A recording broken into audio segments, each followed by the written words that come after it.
Tollywood crazy జోడీ విజయ్ దేవరకొండ రష్మిక మందన మళ్ళీ screen పై కలిసి కనిపించబోతున్నారని ఇండస్ట్రీ వర్గాల్లో జోరుగా చర్చ సాగుతోంది. గతంలో గీతా గోవిందం, డియర్ కామ్రేడ్ సినిమాలతో ప్రేక్షకులను అలరించిన ఈ జంట ఇప్పుడు ముచ్చటగా మూడోసారి స్క్రీన్ షేర్ చేసుకోనుంది. ఇటీవల న్యూయార్క్ ఇండియా డే పరేడ్ లో ఇద్దరు కలిసి కనిపించడం గత కొంతకాలంగా ఈ జంట రిలేషన్షిప్ లో ఉందన్న ప్రచారానికి మరింత బలాన్ని ఇచ్చింది. ఇకపోతే తాజా సమాచారం ప్రకారం యంగ్ టాలెంటెడ్ డైరెక్టర్ రాహుల్ సాంస్కృత్వాన్ దర్శకత్వంలో ఓ భారీ యాక్షన్ ఎమోషనల్ డ్రామాలో ఇద్దరు నటించబోతున్నారని తెలుస్తోంది. హడావుడి లేకుండానే ఈ ప్రాజెక్టు మొదలైందని సమాచారం. హైదరాబాద్లో ఫస్ట్ షెడ్యూల్ ఇప్పటికే ప్రారంభమైందట. మైత్రి మూవీ మేకర్స్ ఈ సినిమాను భారీ బడ్జెట్తో నిర్మిస్తోంది.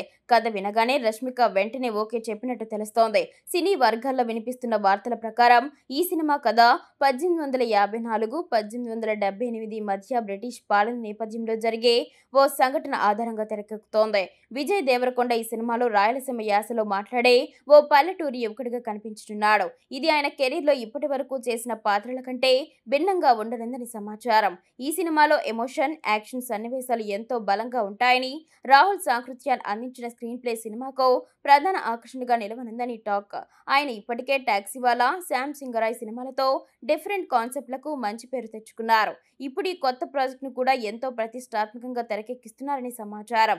ఈ కాంబోలో వచ్చిన గీతా గోవిందం బ్లాక్ బస్టర్ హిట్ కాగా, డియర్ కామ్రేడ్ బాక్సాఫీస్ వద్ద ఆశించిన స్థాయి విజయం దక్కించుకోలేకపోయింది. విజయ్, రష్మిక మధ్య కెమిస్ట్రీకి అప్పట్లో మంచి ప్రశంసలు దక్కాయి. ఇప్పుడు మూడోసారి కలిసి నటించడంతో అభిమానుల్లో అంచనాలు భారీగా పెరిగాయి.